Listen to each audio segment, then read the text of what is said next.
En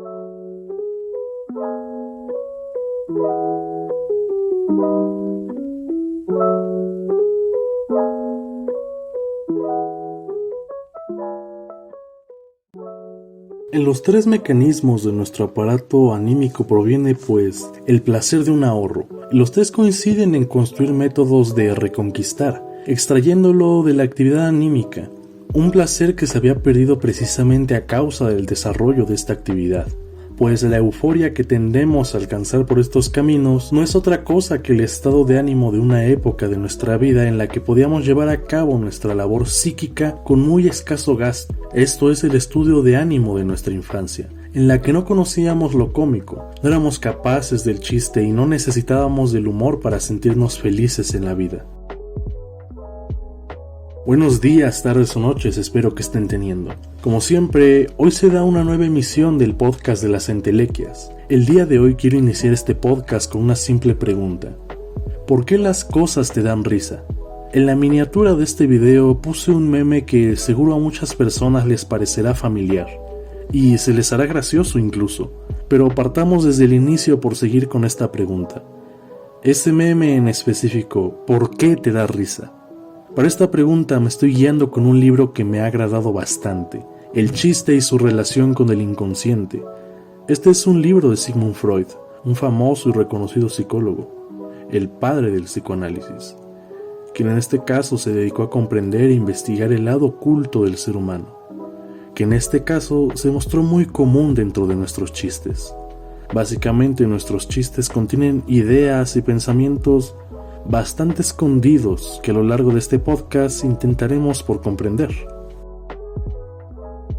El primer capítulo de este libro es una introducción que se puede entender de a poco. Esta misma da un poquito de contexto para comprender qué es un chiste.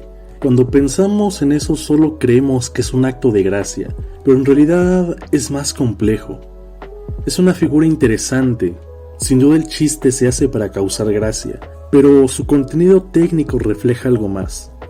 Por ahora, se puede decir que los chistes son juicios juguetones, en los que hay que hallar analogías ocultas. De manera general sobre la técnica del chiste se puede decir que estas son casi siempre formas de juegos de palabras. Freud narraba la historia de un importante constructor llamado Leopoldo. Este mismo era famoso por la planificación e imponencia de sus construcciones, pero además entre sus allegados lo conocían por tener una relación demasiado cercana con una mujer llamada Cleo, la cual tenía cierta injerencia sobre la creatividad de este mismo. Por ello, sus allegados hicieron el chiste de llamar a su compañero Cleopoldo. Este chiste para varios, incluyéndome a mí, es malo, incluso ridículo. Pero esa es la esencia del chiste, aunque este no sea el ejemplo más original de este tipo de técnicas, que visto en todos los sentidos, esta es una constante en los chistes de varios idiomas. Por ejemplo, un término chistoso de un escritor americano era la palabra alcoholidays, un término que junta la palabra alcohol con la palabra holidays, vacaciones. Ahora, acá hay un fenómeno interesante, y es que como hemos dicho, el chiste trata de mandar una analogía oculta, que en este caso sin duda es lo interesante. Después de todo, ¿a quién le gusta que le expliquen los chistes que uno ya entendió? Ese es el pilar fundamental. La gracia del chiste es interpretarlo. En este caso es muy común que estos juegos de palabras se hagan presentes en diferentes formas del chiste, técnicas de distinto nombre, pero al final en base a la misma característica.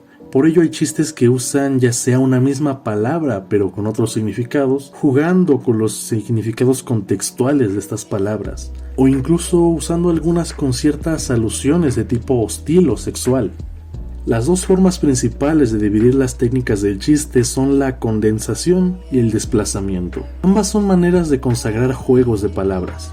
La condensación se trata de sumar ideas distintas, de hacer comparaciones que suenan de lo más extraño. Por ejemplo, en el chiste de Alcoholidays se juntan dos ideas que juntas no tienen nada que ver, pero la manera en que se hace crea una nueva idea.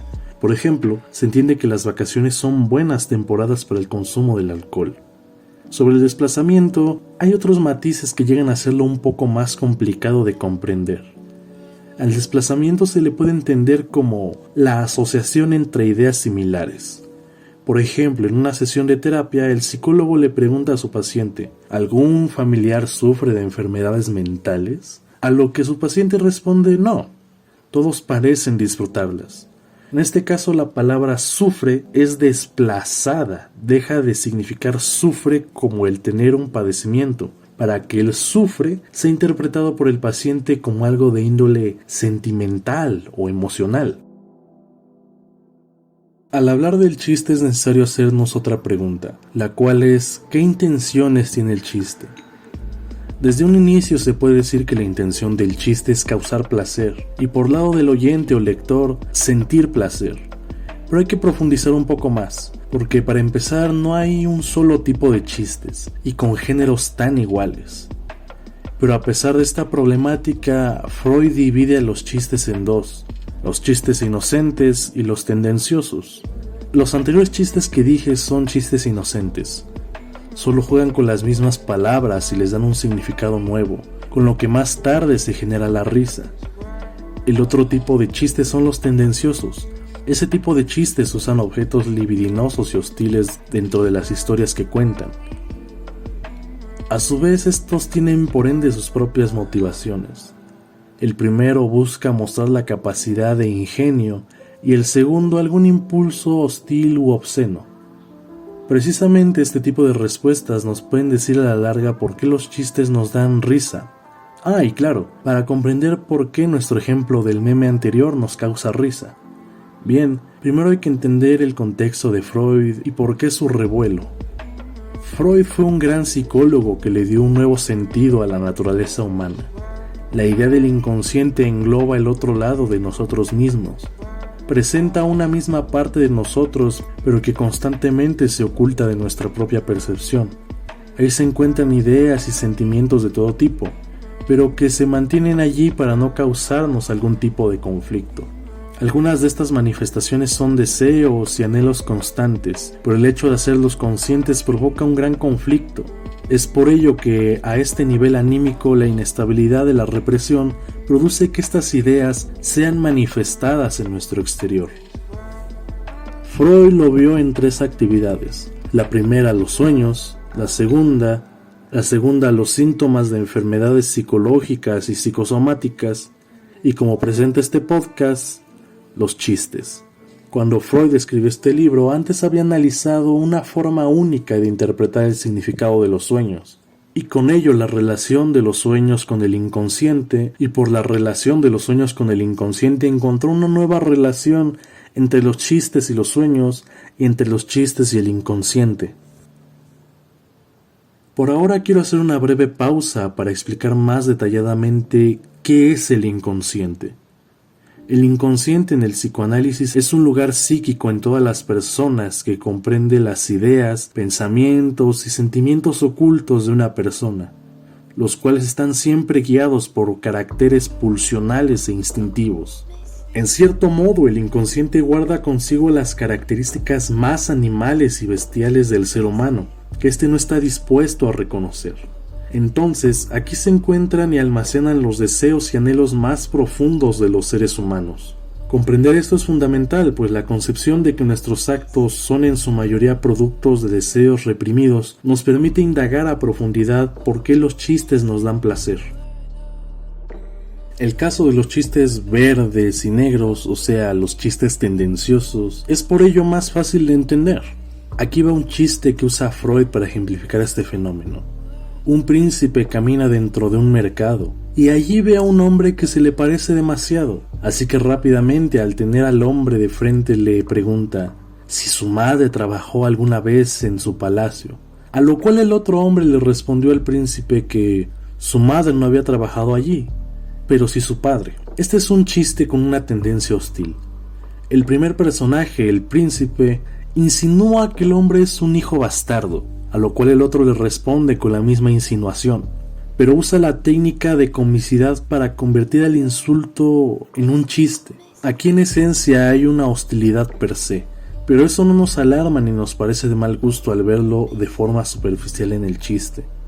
Es más, todo lo contrario, es un objeto de placer. Ahora, aquí hay un margen muy importante en cuanto a la gracia que hace el chiste. Y es que para empezar, el caso de los chistes tendenciosos es muy especial, pues a algunos les causará risa y a otros no. La razón que ve Freud de que este tipo de chistes sean graciosos en contextos es porque este tipo de chistes alivian los pensamientos reprimidos de las personas. Se convierten así en una forma de alivio de algunos pensamientos, ideas y sentimientos hostiles u obscenos, pero lo que genera placer es rebasar precisamente ese tipo de censura. En el chiste del príncipe y el otro hombre hay una respuesta de risa por el hecho de que alivia la pulsión de ser violento o violenta, pero lo hace de una manera mucho más inofensiva, por no involucrar de por medio ese deseo original, pues el chiste logra, de una manera muy elaborada, el desarmamiento de un instinto más hostil, como es el caso de este chiste. Y por supuesto este tipo de técnicas se ven en los demás chistes. Así, los tipos de chistes que a nosotros no nos gustan le causan gracia a otros no porque piensen de la manera en que se desarrolla el chiste, sino porque este alivia ideas que tienen reprimidas en el inconsciente en ese momento, pero las alivia de modo que se vuelve en un acto inofensivo. El origen del placer en los chistes más inocentes me parece a la vez mucho más interesante que el de los tendenciosos. Para explicar el origen del placer en este tipo de chistes, quiero que regresemos a nuestros recuerdos, a cuando éramos demasiado jóvenes. Que regresemos a esa tierna niñez donde las cosas no solo eran mucho más fáciles, sino que era una época donde ser feliz era un acto demasiado constante, pues carecíamos de las preocupaciones, obligaciones e ideas del mundo un tanto más mayor. Los niños muy chicos presentan un nivel de alegría muy alto a comparación de cualquier otra persona de una edad mayor. Y aquí es donde está la clave. Esa etapa de la vida era caracterizada por la persistencia del juego en nuestra vida diaria. Por lo que, ¿qué es el chiste inocente sino una regresión a los juegos de nuestra niñez? Para Freud, el chiste en general produce placer por el hecho de que ahorra un gasto psíquico y porque salta barreras, cosas que explicaré detalladamente más tarde. Entonces, el chiste inocente es una manera en que regresamos a la niñez y, lo más importante, aliviamos impulsos inconscientes de igual manera. Pero en este caso son pulsiones de regresar a un comportamiento más infantil e inadecuado, que choca ante la visión de la maduración del mundo adulto, por lo que podemos decir en general que el chiste tiene una amplia relación con el inconsciente, pues buena parte de las razones del placer proviene de allí. Pero claro, este placer se manifiesta a través de un acto altamente energético y psíquico, llamado risa, el cual toca explorar ahora. Parte del placer que provoca el chiste en cuanto a su técnica y no en cuanto a su mensaje, es que el placer de los chistes proviene de un ahorro de energía psíquica. Este concepto suena muy complejo, pero en realidad es algo que puede entenderse mejor bajo los mismos chistes. Un individuo arruinado había conseguido que un amigo suyo, persona acomodada, le prestara 25 florines, compadecido por la pintura que de su situación le había hecho, recargándola con los más negros tonos. En el mismo día le encuentra a su favorecedor sentado en un restaurante ante un apetitoso plato de salmón con mayonesa, y le reprocha sorprendido su prodigalidad. ¿Cómo? Me pides un préstamo para aliviar tu situación y ahora te veo comiendo un salmón con mayonesa. ¿Para esto necesitabas mi dinero? A lo que el otro responde: no acierto a comprenderte. Cuando no tengo dinero, no puedo comer salmón con mayonesa. Entonces, ¿cuándo diablos voy a comer salmón con mayonesa? Desmenuzando este chiste, podemos ver que lo gracioso es el clímax, la respuesta a por qué el pintor gastó ese dinero en comida cara. La respuesta de este chiste revela que la intención es un lujo.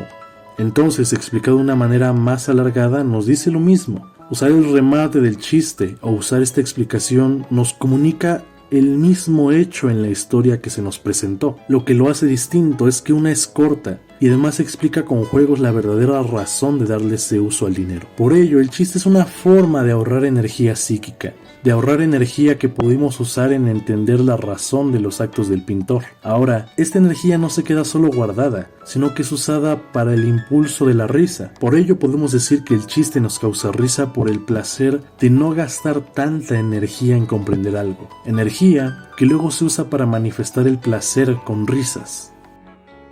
El otro punto que me quedó pendiente en explicar es el del salto de la barrera.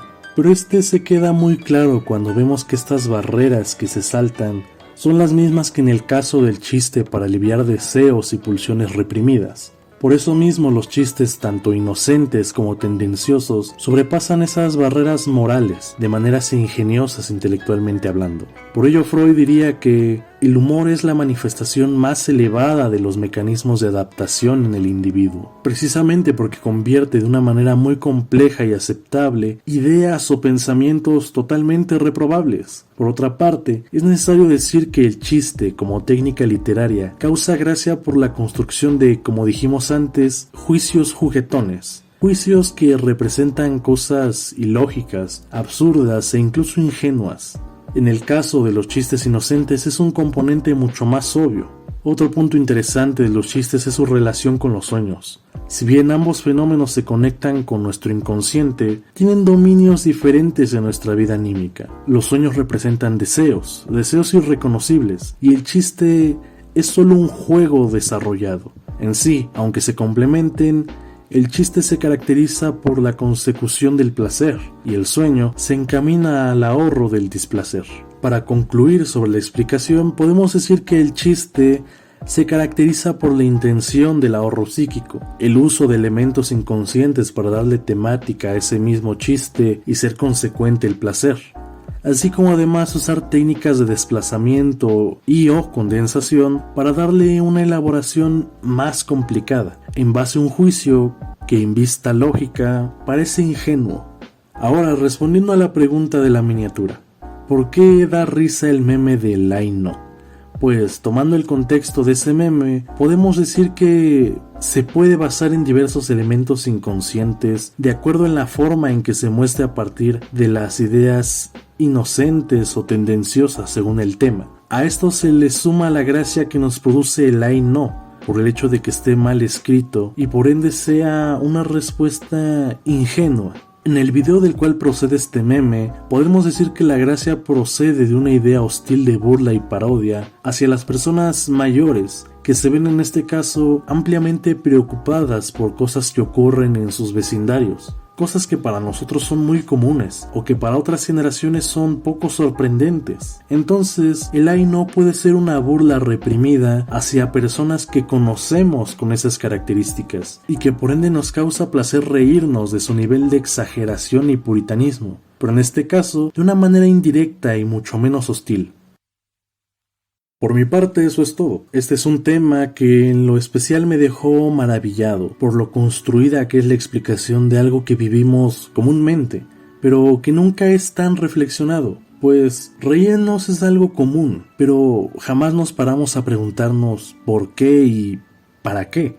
Así que, sin nada más que decir que recomendarles reírse seguido, les deseo que pasen un muy buen día, tarde o noche. Este fue el podcast de las entelequias. Ya nos volveremos a ver en otra ocasión.